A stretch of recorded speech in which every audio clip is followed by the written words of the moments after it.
Hello and welcome to a new episode at Mindset Mastery. I'm your host, Ahmed Assaf, and today we have an amazing guest, Alia Yasmin Khan. How are you, Alia? I'm doing great. Thank you for having me on the show. You're welcome, Alia. Today with Alia, we'll be diving more in the mind. Most of us wants more in this life and chasing money, working harder, but I think there's something invisible which we should be concentrating and give it a serious thoughts, which is the mind. So through your experience and your journey so far, could you tell us more about the mind and how we should be using that gift from God to get whatever we want in this life? Yes, you're touching on my favorite topic here. So the mind is the thing that really excites me the most. I spend a lot of time learning about consciousness and what our experience actually looks like through consciousness. You see, I believe there are three parts to the human being, and there's the physical aspect to us, there's a mental aspect to us, and then there's a soul, there's a spiritual aspect to us. And the spiritual aspect to us is actually quite pure in its nature. It has a desire for, peace, unconditional love, unconditional forgiveness. It just has a desire for all things that are true and good. And then we have the mind. The mind started out pure, but our physical sensory experiences, the things we experience in our physical reality, fed negative thoughts and feelings and emotions into the mind. And the mind ends up with this back loop of negative experiences through the observable universe that we observe in physical reality. And then our outputs back into the world can sometimes be negative as a result of that. So there is the ability to correct the mind, and it really just takes time to sit with yourself in order to understand what negative inputs did I receive and how do I reframe that and then put it back out into the world. Because if I don't do the reframing part of it, then my outputs are going to be negative and I'm going to be in a continuous loop. And our physical experiences are the things that really shape us because it's very sensationalized. It's very sensational. It's sensation based. So it's visual, it's smell, it's taste, it's touch, it's hearing. And when we want to change something or want to rewire ourselves, we have to understand that it has to be a sensory immersive experience. So the only way we're going to be able to reprogram the mind, which it is programmable, is to have that sensory experience in order to give it the rewiring that it needs. You talk about the five senses, and we've been conditioned from birth that this is our physical world. This is how we should move with what we see, what we hear, what we smell, what we taste, and what we touch. But with those five senses, we're getting those limited results, and even Mhm. we're having some more limited beliefs with time. So, what would be like a practical steps if we could tell it to our audience how to just I don't want to say to neglect the physical world, but Mhm. how to just interact and not react to our results. Absolutely. That's a great question. And how do we process this? Mhm. So, the mind has various components and different parts of it. So, if our tools in the physical world are sight, smell, taste, touch, and hearing, then our tools in the mental world are perception, reasoning, memory, imagination, will, and intuition. So, those are the tools that we have to navigate the world of the mind. And the way that we navigate the world of the mind is it requires us to identify our egoic construct. So the key characteristics of the egoic construct is I am, I want, and I know. Mhm. And I am is the identity that we label ourselves with. The true essence of who we are is always that soul beaming itself through mind into physical reality. But our parents gave us a name, so that name becomes our identity. We were told we're a certain ethnic group, so that group becomes our identity. We were born in a certain country, and that becomes our identity. And if we understand that these are just part of an egoic construct of labels, like I may say to you, you know, Ahmed, I am a mindset coach, but I'm not really a mindset coach. This is just a practice that I do that is a part of my reality, but I give myself that label, that identity associated with it, because I wish to identify myself to you, and that's the label that I give. So the identity of who we are is very powerful for us to recognize, because that's where we can hold limiting beliefs. It's in that identity. It's in the I am not good enough. It is in the I'm not capable. Oh, they can do that, but not me. And that's what starts to shape our limiting belief systems. And above the ego, our higher mind has the intellect, and the intellect has the ability to choose. But you see, we have those mental tools. So the intellect has to interact with our perception in order to choose. The intellect has to question the perception. Is the way you view the world, the lens in which you view the world, is that the right way to view the world? Is your reasoning, is the reason you accept or reject information, is that in truth? Is your memories true? Or was that just shaped by your perception of the situation? Imagination. Are you imagining the things you don't want to experience? Or are you imagining the life that you actually want to live? Because most of the time, most people, when you get into conversation with them, they'll tell you how they are afraid of this happening, and they have a memory of this happening, and they'll tell you about somebody else that this happened to. And they go into this detailed description of an end goal that would be a debilitating result to engage with imagination wise, and they can't tell the difference between separating themselves from the memory of the past experience that was traumatic versus imagination, which would be the vision for the future they want to experience. They have a difficult time separating out those two. And then we bring intellect over to will and intuition. Well, intellect is very necessary when we have to look at our willpower, because our willpower and our discipline, our ability to have repetition, our resilience, our endurance, our stamina, that is part of our mental faculties. And that's what gives us the consistency that we need to move towards a goal.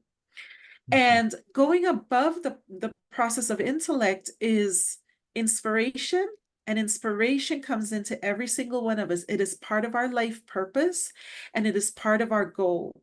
And when we can take that inspiration and convert it into an aspiration, now we're in a beautiful alignment. Now we're taking what's designed especially for us, and we're turning it into a goal, and we're using our willpower to actively work towards that goal, and we're managing the ego along the way, because the ego does need to be managed.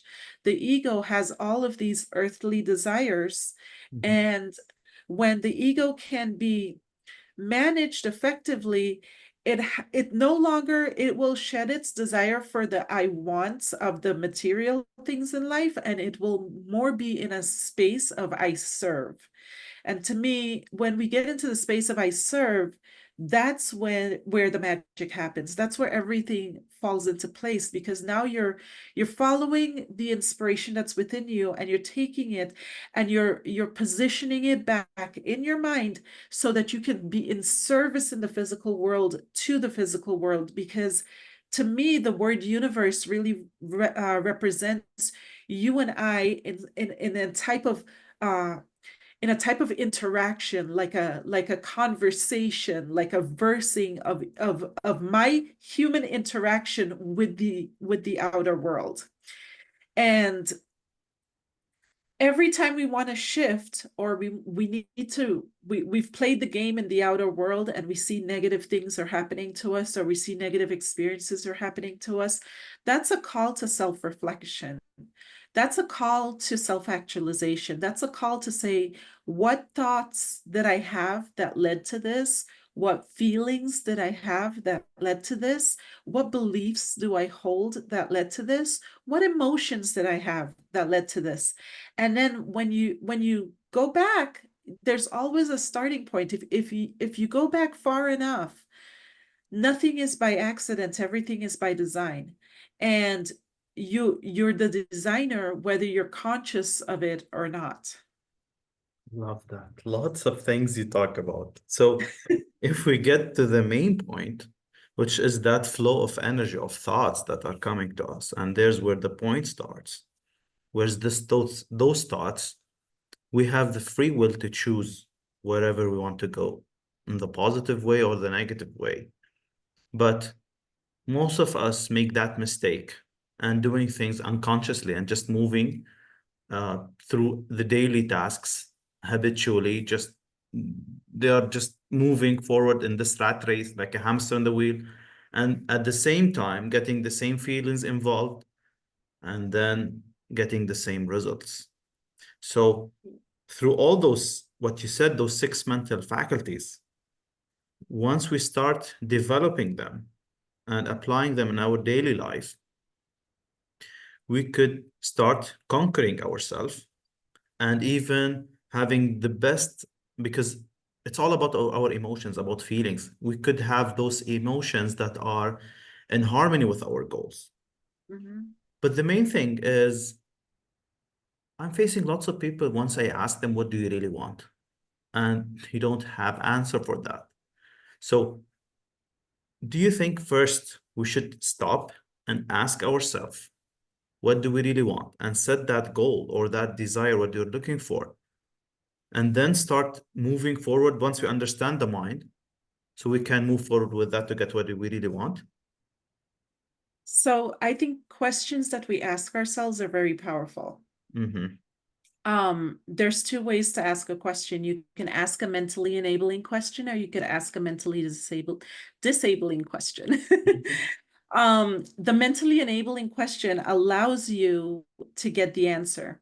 In the book, The Power of the Subconscious Mind, Dr. Joseph Murphy speaks about this, asking the right questions and then allowing yourself to maybe go to sleep and then waking up with the right answer. But it's the quality of questions that we ask ourselves.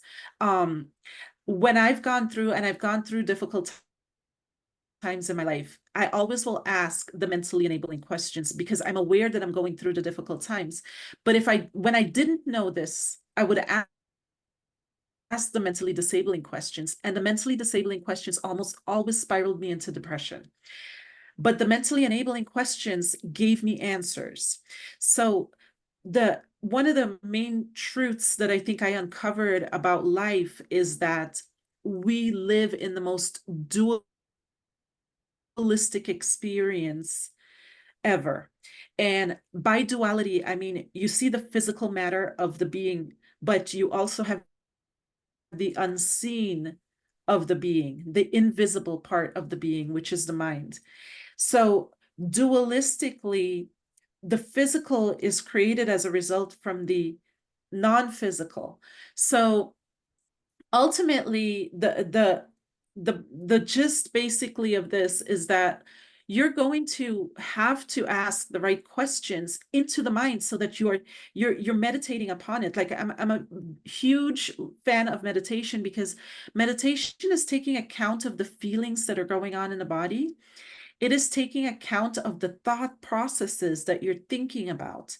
And when you're able to start taking account, you start to like observe the thoughts, you can know what your predominant thoughts are. And when you become conscious of that, I put mine to paper. Like I'll write it down. I'll put it to the paper because I need to understand it. I need to know, is this a positive thought? Is this a negative thought? I'll sit there with my emotions and I'll write them out, and then I analyze it. But I had to train myself to do this. It had to become a habit. So through discipline and doing it over and over again and forcing myself to do it. But the advantage to doing it is that you have a well-organized mind when you're able to sort through those emotional highs and lows, put it to paper, analyze it, and then apply duality as necessary. So if I'm experiencing confusion in my life, I put all the thoughts onto paper. Confusion usually comes from like overthinking or, procrastination or something along the lines of that. And then the mind just is built up with like a ton of thoughts.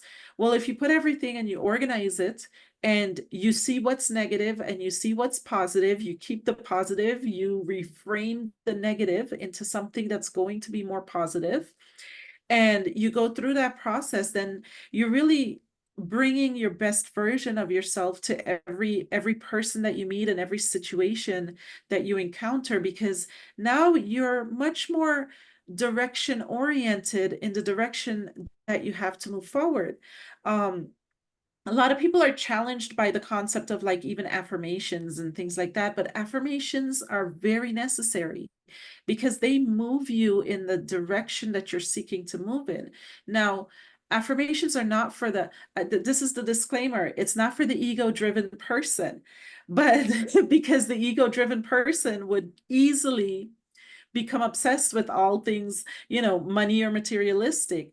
And that's not the benefit in knowing the affirmations. That actually leads to a very unhappy life. You could have the money but not have the happiness, but the true happiness comes in the ability to know thyself and be able to correct yourself in the process. I love that. So being in the real estate domain, as you've been there, and then you transformed or you moved to coaching. Here is a question because I'm meeting lots of entrepreneurs and startups that they want, let's say, to start a new project or a huge shift in their life, but they are afraid. They have that fear deep inside of them. So, from your experience, what would be like a practical steps to just move on and to step So out you're of asking fear? me for practical, right? Yeah, because you've been there. So practical real estate is practical, and I'll tell you why. Real estate will create passive income, and through passive income, you can have time freedom. Mhm. So if you're able to structure, it ultimately comes out what gives us security. Our security comes from the ability to create the right structures in place. I have a side note to that though, but and I'll swing back through to that side note. But ultimately, if you want to feel secure in the physical realm, know that you can create these structures, and these structures will offer a level of financial stability. Okay, now I've left the physical realm. Let's go into the mental realm for a moment.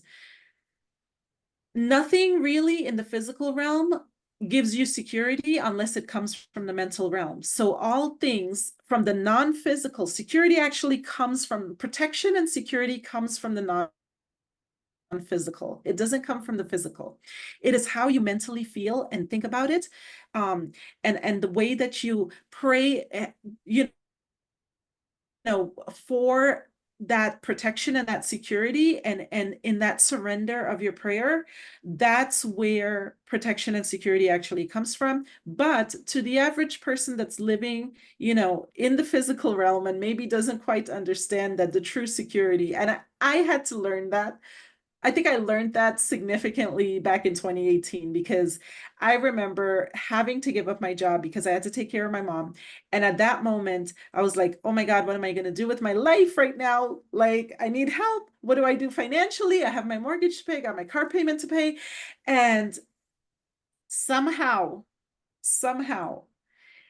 I don't even know how it happened, but I can tell you genuinely, like, I had money saved up for about 6 months of my payments, and I didn't even touch any of that money. Somehow the money just showed up to pay all the bills so easily and so fluidly, just from me making the right decision to take care of her at that particular moment. To me, in my definition would be it's a blessing, but I know that we are provided for. We are the blocks of that provision. Mhm. So we are the overthinkers that feed the negative loop to say we're not going to be taken care of. But when we really get to that place of surrender in that moment, we're always taken care of.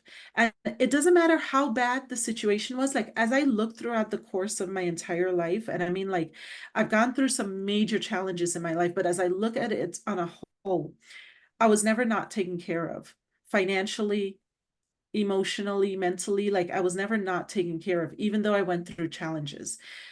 The times that I were not taken care of were my own doing.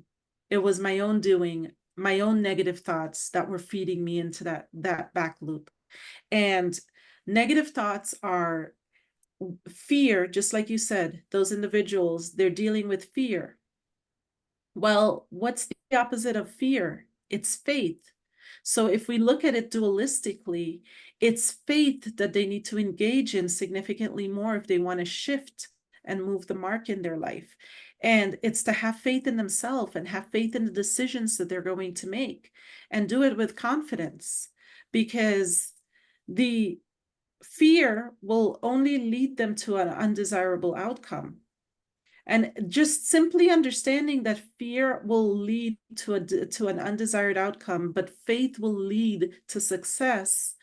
That's all that you really need to know as you're going into a new venture or whatever the case might be. I try to bring faith into everything. Yeah, as you said, the faith is opposite to fear is the faith. And the good thing is they have the choice to choose whatever they want, whatever thoughts they want to think about. So it's not about just thinking about the funds that they're looking for the project or looking for clients, or it's something starts from inside within them. And that's Mhm. what I try to explain, that it's everything within us. And then it will be like in the physical world. As you said about the imagination, that everything starts as an image, and this image will stir the emotions, and then it will be an action and to lead you whatever you want to do. So the thing starts with a decision. And there's where lots of people just play around and just not taking those decisions, and leads to like emotional impacts on in a situation that I they don't find, want to be there. yeah, I find decision making is one of the toughest things for people. Mhm. And I try to encourage every single one of my clients, get really good at decision making. Like make the decision, fail, get over it, make the decision again, fail again, get over it, because failure is just part of decision making, and no decision's a perfect decision. You learn along the way. That's why there's no baby that learned how to walk without falling. So you have to know that the failure is going to come, but if you collect the failures, you know what to do differently. Like failure is just a stepping stone. You learn what to do differently, and you say, okay, I made a mistake, I did that, let me pivot, let me try something different, let me do this differently, and see what the end result will look like. Um, a lot of times, especially for entrepreneurs and people starting out in business, you see, business, I'm gonna put it to akin to like a seed planted dark into the soil. Like you can't see what's going on when you first are planting those seeds for your business. You are not going to see progress. It takes a lot of caring and attention, and even though you don't see it sprouting and weeks have gone by, you don't see any result, but you have to continue caring, watering it, putting attention to it, and then one day it sprouts. And then even as it's sprouting, you got to take care of it. So even like a couple years into your business, you got to take care of it. You have to continue to nurture it and keep taking care of it. But once that tree has deep roots and it is like abundant, it will duplicate itself. Like each fruit will duplicate itself, and you're eating for the rest of your life. But it takes that dedication, and it takes the willingness to know that you're planting the seed in the dark, and you're planting these, even as you conceive the idea in the mind is the dark. That is the first place that you're going to conceive this idea for this business. And you can just sit with the idea, and you'll notice like you'll stay at a certain level. You may have like a little high, a little low, a little high, a little low, but compound over time. All of a sudden you'll have that exponential growth, and when that growth occurs, you're like, that's the win at that moment. I always give that a bamboo tree. It's a seed like for like 4 years, nothing, just small thing. And then in 5 weeks, how many feet's in there? Yeah, and that's why most of us wants fast results, which is it's not by law. It's not. So if you're not in harmony with those laws, that's success. It's success doing things in a certain way. What is that certain way? It's by law. And one Mm-hmm. of the laws, digestion law, is everything needs time to grow up and get to you at the right time. So it's all about the consistency, how much you're just disciplined in what you're doing and the decisions that you're making and the identity that you are upgrading of the person who you want to become and have the great attitude towards what you are doing. Yeah, that's the cool thing about recognizing the ego, because now you Mhm. get to choose the identity. You get to look at yourself in the mirror and say, I'm going to be this person. I'm going to be the successful business owner. I'm going to be the entrepreneur that makes it. You know, when you're able to look at yourself in the mirror and say, this is who I am is going to be. And it's not always a competition, but it is a desired outcome, because you are living in your life purpose when you're fulfilling the things you're supposed to fulfill. So, point in case, when I had to take care of my mom, it wasn't money driven. It was me taking care of her. But I Mhm. did the best possible job I could with it because it felt like life purpose at that point. I knew the assignment was given to me. And at that moment, I just jumped in and I enjoyed every moment of the assignment. I took her on as far trips as we could drive, and we enjoyed time together, and we went to the beach together, we did stuff together, and I cherish those memories because I know that that was something that was well planted. I was fortunate enough to be able to do all of those and have those experiences. And that was part of life purpose. So could it be money driven? Sure.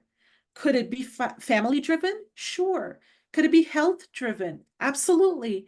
There's so many different realms that this could exist in. And when you're given the assignment, the question is, do you know it's your assignment or not? Because with a lot of my clients, I have to help them see that it's their assignment, because it's very difficult. They feel burdened, they feel frustrated, they feel stressed when life throws at them something that they don't necessarily want to embrace to do. They fight against that process of the assignment. And when you fight against that, that will take you into depression. That will take you on medications real fast. So No, if really. you can be able to come into alignment and just allow things to be and make the most of whatever it is. I mean, we go back to like 2020 when COVID hit. That was a life-changing moment for so many people on the planet. For me, the Like most. you couldn't get out. Yeah, you couldn't get out, you couldn't go drive, you couldn't do things. You had to be isolated and away from people. And I think, as much as it was framed as something negative, I actually think it was something positive, because it forced people to kind of sit with themselves and get to know themselves. And in that moment comes growth. That's what happened with me, and it was a great moment. And here you talk about the one of the most important things for especially the entrepreneurs and startups is having that balance in their life. So it's not only about their professional thing, it's about the personal things, their health. So they must make that balance to have that fulfilling life. Absolutely. It's between love, and when I say love, I mean love for me, love represents love for the creator, love for the mind to choose the right thoughts, and then love for the physical being. Mm. And then you have the ability to love outside of that realm. If you haven't filled yourself up with love, like just receiving love from the creator, because the creator created you beautiful and perfect and gave you so many superpowers. And you have to be able to love and appreciate that. And you have to be able to have love in your mind, so you choose the right thoughts to think, and you choose the right feelings to engage with, you choose the right beliefs, and you choose the right emotions. And then you have to love the physical self. You can't look at yourself in the mirror and be unhappy with what you see. You have to be able to be grateful for the reflection that's reflecting back at you. And then at that point, you have the ability to pour the love that you have, because you're full of love now. Like at that point, you're full of love. You're able to pour that into the rest of the world. You're able to pour that into your spouse or your children or your parents or whatever the case might be, because you've taken care. You've brought yourself to this higher level of consciousness when it comes to love. I love that. So let's tell our audience to be committed to send love every day, especially for those they hate at the beginning. Just send them love, and then it will return back tons to you. I kid you not, I tell so many of my clients, I'm like, whoever it is that bothers you the most, I want you to send them love, or I want you to bless their Yeah. lives better than yours. And Bob Proctor said that, and I was like, I love that. That's so genius. Bless their life better than yours. There's so much wisdom in blessing someone's life to be better than yours, because if their life was better than yours, they wouldn't have the ability to hurt you. They would have the ability to bless you only. Like when you really think about it, like if they were more blessed, but what do most people do? They curse them. They say, oh, they're terrible, and they curse the people instead of blessing them. And as a result, anything that you curse resurfaces. It's like activating the devil. If there was a way to activate the devil, it's curse another person. We need lots of love in this world to just because it's the message from God It is. to love each other really. And it's most of us waiting others to love them until they love, which is impossible. It should be your attitude towards others. And don't wait others to change until you change. Yes, we have to remember that we're here to serve. And Mhm. if we give love to someone, there should never be an expectation to get it back from that person. Exactly. Because once you understand that you're planting seeds of love, like as you give love to somebody, if they don't appreciate it, that's fine. That's a them issue. That's not a you issue. Once you're doing it genuinely, that's a them issue. And you got to be able to separate yourself from that situation as well, because this is the thing. I don't believe that there's really bad people. I believe there's bad programs. They're bad mental programs that people have downloaded. I don't believe that Exactly. there's bad people.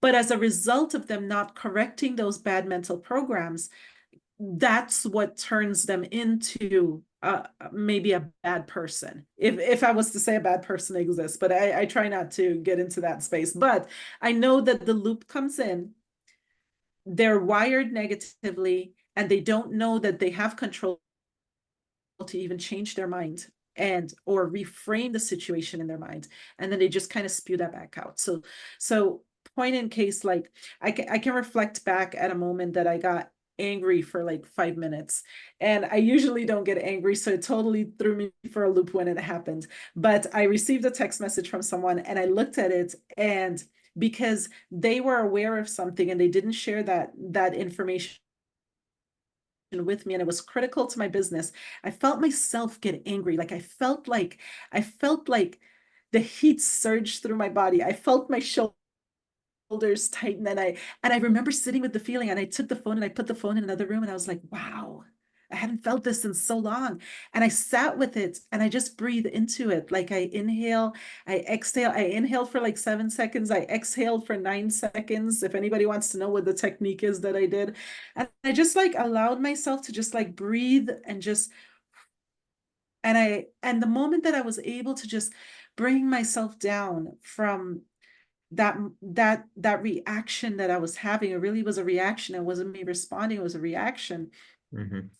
And being conscious that I was able to feel that expression from thought into the physical body. Like Exactly. it almost happened in slow motion because I'm aware of it. In the past, that was never the case. Like Yeah. this is advanced techniques Yeah, that that's unfortunately that's what everyone should be to get to that level of awareness and yeah, and have and the and I had the phone in the other room, and this is the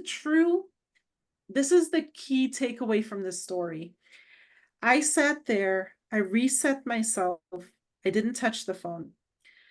20 minutes after I did that, I got a text message from the same individual with all of the information that I needed that resolved the situation so fast and so efficiently that I looked at it and I was like, Oh my gosh. But I know that I shifted my frequency. And I Exactly. know that as a result of me shifting my frequency, you see, it's easy for us to point a finger at somebody else and say, it's your fault. You did Exactly. this. And sometimes they may be guilty, but sometimes they may be innocent. And if I had engaged in anger in that moment, it would have been Worse. like combat zone, right? Because the other person would get defensive and they would say, no, I didn't do that, or I didn't mean to do that. And, we go down this rabbit hole. But because I was able to exercise that level of self-control, and that's my hope for others, is that they learn how to exercise that self-control in those key moments when you're triggered, because you'll never be able to stop emotions until you've passed away. Exactly. That's Emotions are going to be still present, there. but the ability to navigate them is something you can develop. Yeah, that's the necessity of emotional discipline and be aware of our emotions. It's all about thoughts, and that's your choice to choose whatever thoughts. Whenever you're in like low vibration or low frequency, you have to ask yourself what I'm thinking of, and you make a Mhm. shift. And here where self control and even emotional discipline starts. So, what would be your last message to our audience, Alia? What is my last message? Wake up every day and say, today is going to be the greatest day ever. Like, I live by that. I'm excited. I'm excited to go to sleep. I'm excited to wake up. Like, I really do feel like I enjoy the little pleasures in life, and being in the present moment, Hmm. and making sure that you use imagination for the future moment that you want to experience. Do not use it for the things you do not want to experience. I love that. Just be responsible about your life and Yeah. make the right decisions, and everything will move. Thank you, Alia, for this amazing episode, and looking forward to see you soon. Thank you. Thank you, Ahmed. Thank you for having me on the show. Thank you.